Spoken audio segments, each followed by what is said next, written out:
nothing more frustrating when you're lower down on the org chart to feel like you're in this merry-go-round that you can't get off of and move things forward because no one knows who makes what decision. Yeah. So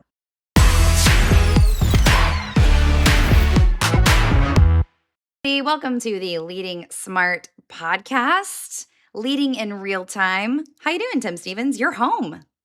I'm doing well. I've been home for 5 or 6 days. The sad thing is this week, which by the time you hear this was not this week, it was a previous week. But this week, my wife's gone on a mission trip. So not sad for her. She's having a great time leading these students, but sad for me because it's just me and my dog hanging out. Yeah, it's such a reversal. You're It probably is. not used to just being home by yourself. No, But rarely Faith happens. is like, welcome to my life, Tim. Yep. On the road, serving all these churches. She's holding down the fort at home. Yep. Yeah, that's awesome. Okay, today we are going to talk about org structure, one of our favorite topics.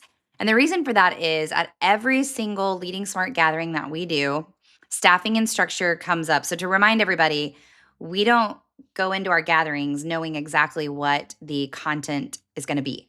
We send out a survey ahead of time and then we curate the experience based on what we heard from the group about the challenges that they're currently facing.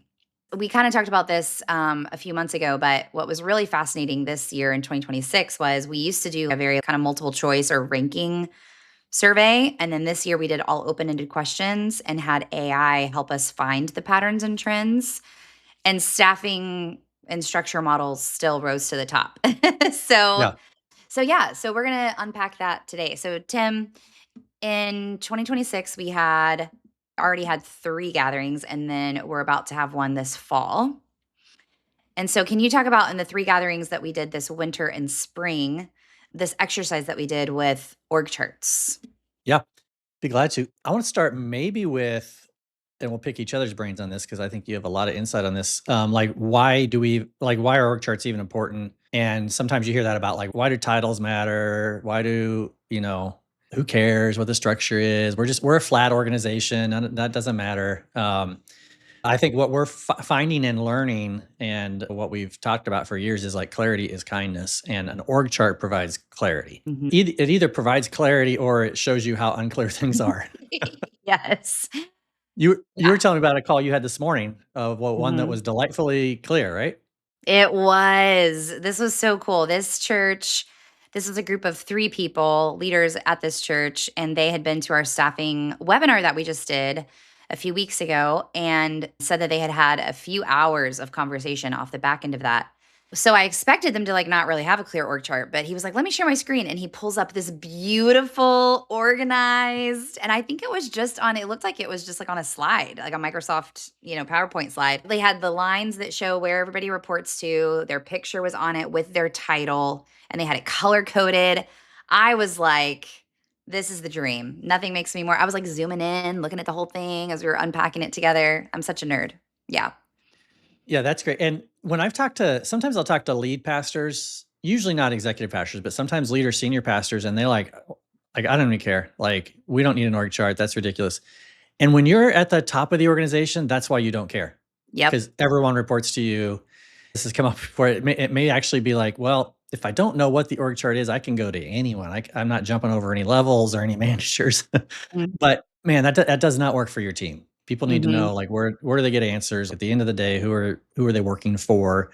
What does this look like? Who are they next to? Who's on their team? So, yeah, the exercise we did both in Palm Springs and also in Florida last year was this org chart exercise where we gave people the big flip chart paper with the Post-it stickies on the back, and we put them up around the room on the walls or on the windows, and we had everyone draw out their chart.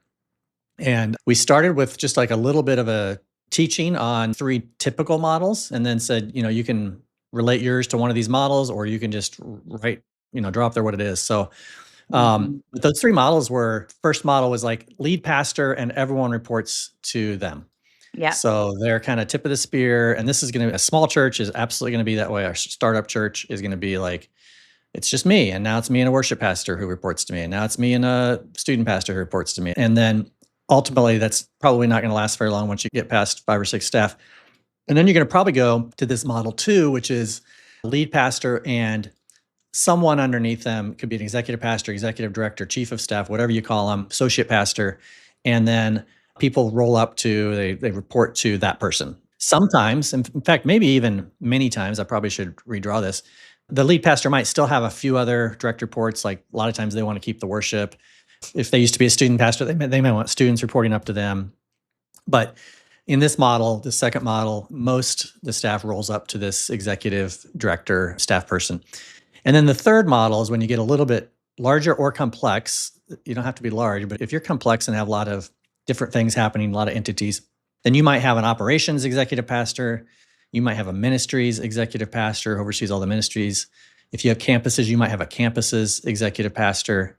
Some churches will have and they call it different things, but an executive pastor for, this isn't the right word, but for like all of the entities outside the church. Like they might have a school, they might have a homeless center, they might have a coffee shop, they might have like multiple businesses, and they might have an executive pastor that oversees some of those outside the church kinds of things. So that gets a little bit more complicated, but it helps flatten things a little bit. So you don't have one executive pastor who's got 14 direct reports. Yeah, that was the situation with the church I was talking to this morning. Was they have a director of or like a pastor or exec, I can't remember his exact title, of operations and then of ministry.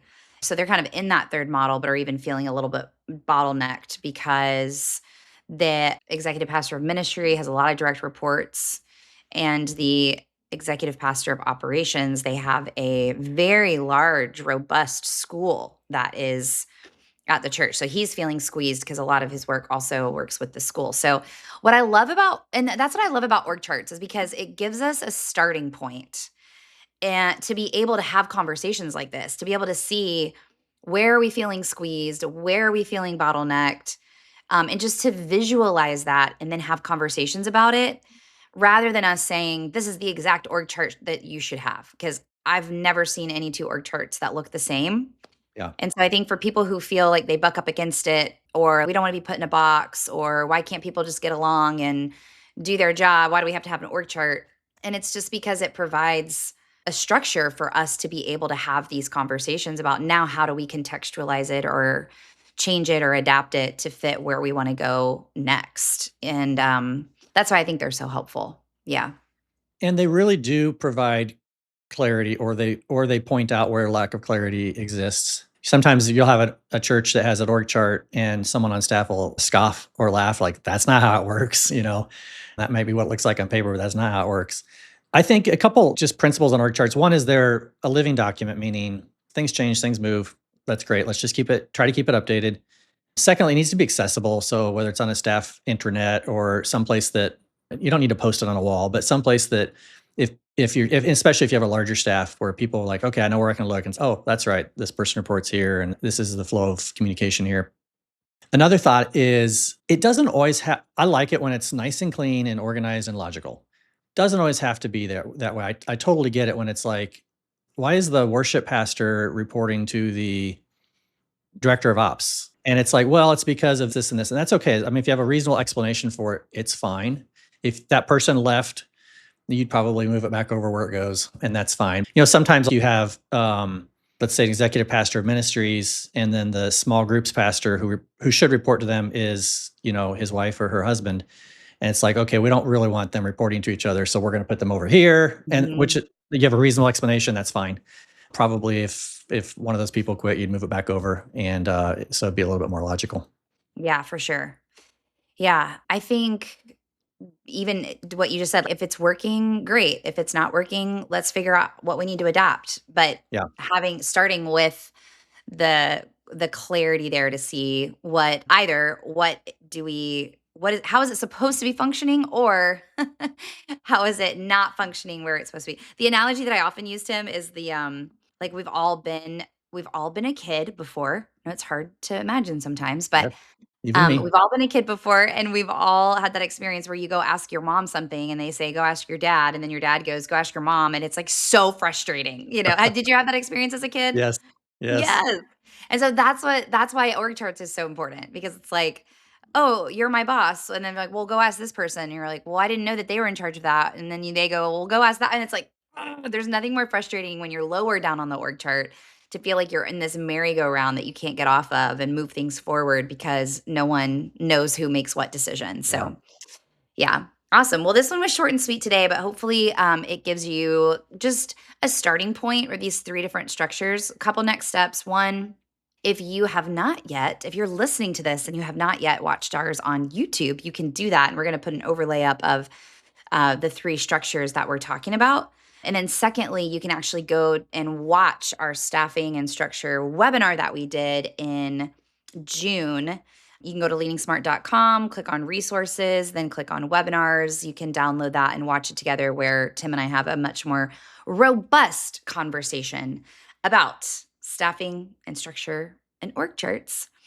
And then, Tim, since we've been talking about gatherings, I feel like we should let people know that we just announced our 2027 gatherings. So we are doing 4 in 2027. Can you tell people about the winter ones that we just announced? Yes, I'd be glad to. We're doing 2 again, like we did last year, 1 on each coast, and we're doing Palm Springs again for executive pastors. And that one is going to take place at the end of January. You'll find all of this information on leadingsmart.com/gatherings, or there's a tab at the top that says gatherings.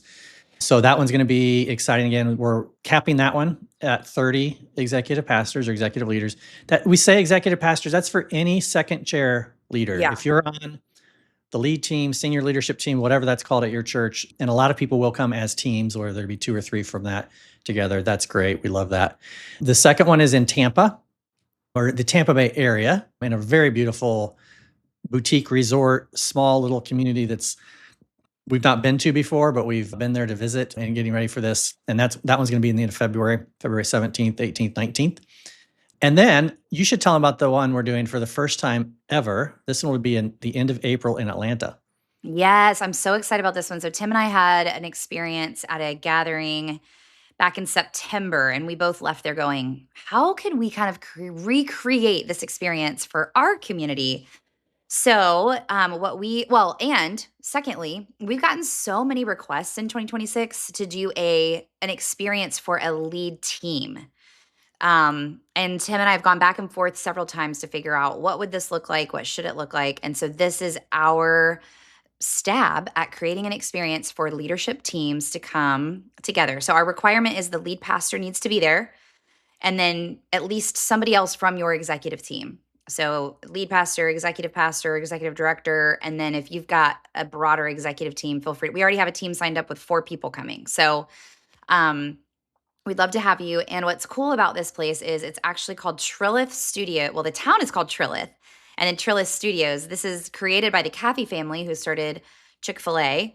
And this is Dan Cathy's baby. He was like, man, what would it look like for us to bring our values of hospitality to the entertainment industry so we can impact and transform culture in that way? And so they filmed a ton of the Marvel movies at Trillith Studios. And so we're going to get to do a tour of Trillith Studios. And then the little town is just so cute. We're staying at a really great little hotel there called the Trillith Guest House that Tim and I have both stayed at. It's lovely, and it's just going to be a great time. So bring your lead team. You'll sit with your team. You'll be working with your team. We'll have some things that you'll do together with your team.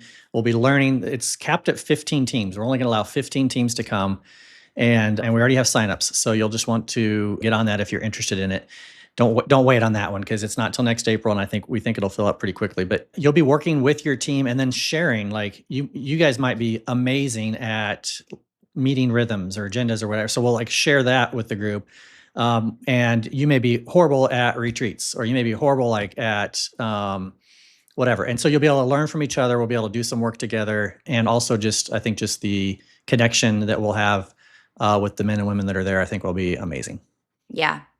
Also, I just realized that it just depends on if it's full or not. But if you're listening to this and you're a church of 5,000 in attendance and above, in September, we have, it's invite only. I mean, I guess we're talking about this on our podcast, but because if you are a church of 5,000 and above in attendance, go ahead and go to leadingsmart.com and check that out, because that is limited to a certain number as well. If we have not yet sold that out, we would love for you to join that. On the website, there is an application, so you're actually not signing up, but you're applying, and then that way we can just ask a few questions and make sure that it's the right group for you, and then send you a link to sign up. Yeah. So lots of gatherings. Okay, Tim, a quick random segment today. Yeah. I know that Faith is normally the one who does meals at your house. So I want to She is. hear, what is your go-to dinner when you're at home alone with your dog Jonesy and Faith is not there to make you dinner? Well, this week, this is Thursday, so I've been batching it since Saturday, 5 days in. So I have a prepackaged meal from a company called Huel, Huel, and that's one meal a day. It's a powder thing you pour in, and it's like pasta, and there's another one that's chili. And I like it because I know exactly how many calories it is, and it's fast. It takes 4 or 5 minutes to prepare. But is it Um, good? You didn't say you liked it because it's it good was. enough. It's totally good enough. I'm not a foodie, Yeah, these are things so that Elliot would never eat that. I'm sure you wouldn't. And that's great. Um, and then the other meal, I will either she buys these cans of soup or these Panera, things of soup. So I'll do a soup kind of thing. Usually one night a week, usually Saturday nights is pizza. And then that usually, like when I'm home alone, that can be 2 nights. Mm, So yeah, it's that kind of thing. Very simple. And then I'll mhm. go to Chipotle once or twice during the week or, Yeah, get a drive that's through. right. That's awesome. Very I'm simple. similar, not powdered meals, but if I'm doing dinner alone, I love, like, grab a can of tuna, throw that in with, like, I do, like, fat-free Greek yogurt and some mustard and mix it all together. Perfect. Today, for lunch, I actually did that put some avocado in there, and it was, like, this creamy, yummy, healthy. I know Every you're, like, time you talk about what you like to eat, I just get grossed out. I get the EBGBs. you're rolling your eye. From the man who just said he pours powder into water for his dinner. Hey, it That's works for astronauts. It works for me. so funny. All right, everybody. Well, thanks for listening. Go to leadingsmart.com to find out. We talked about a lot very quickly today. So if you want to check out the staffing and structure webinar, leadingsmart.com. If you want to learn all about our gatherings, leadingsmart.com. It's all there. And of course, at any time, you can email us, Tim at Holly, or I almost said Tim at hollytate.com, That'd be amazing. Tim at leadingsmart.com, and Holly at leadingsmart.com. And we'll see you next time on the Leading Smart podcast. All right. Goodbye.